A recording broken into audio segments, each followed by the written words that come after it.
peringkat awal ni kita menekankan 3 aspek.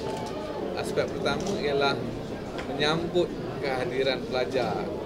Jadi pada sekarang ni kita minta kepada pelanggan sekolah supaya menanamkan perasaan bahawa kehadiran murid itu ke sekolah adalah satu rahmat kepada sekolah.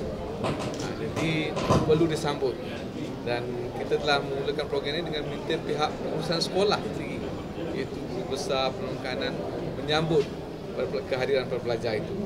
Dengan cara ini saya dapati bahawa pertama sekali guru besar ataupun guru dapat melihat tentang keadaan pelajar itu sendiri, kenalan, bersalaman, lihat keadaan murid.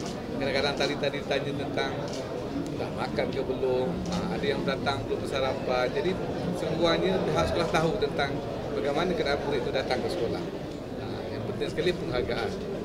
Jadi alhamdulillah dalam kajian kami lebih kurang dalam 90% sekolah telah melaksanakan hal ini, dan kita harap akan berterusan program ini. Yang keduanya ialah program mentor-mentee, iaitu program di mana dalam program mentor-mentee ini sekumpulan pelajar, bergantung pada bilangan pelajar dan guru, akan ada satu kumpulan yang diketuai oleh seorang guru.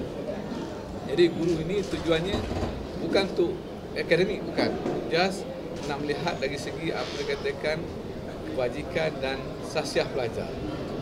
Jadi peluang ini digunakan oleh pelajar sepatutnya untuk ceritakan masalah pelajaran dia, atau guru melihat tentang perkembangan pelajar itu sendiri. Contohnya katalah dia seorang pelajar mengatakan bahawa dia ada masalah pada pelajaran matematik. Jadi mentor tu boleh membantu tahu kepada rakan guru dia tentang apa masalah pelajar tersebut.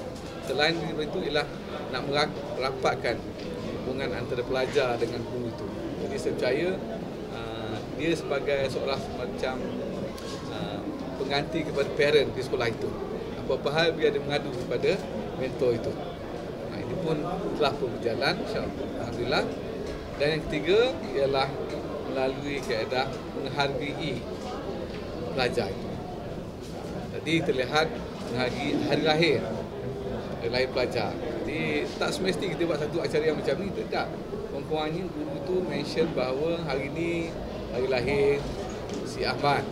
Mention, jadi murid-muridnya akan mungkin ambil masa seminit-minit nyanyikan lagu sedikit ataupun sampaikan kad saja, tak perlu apa acara yang besar. Tapi ada sekolah telah membuat dengan cara yang besar, dia kumpulkan macam ni.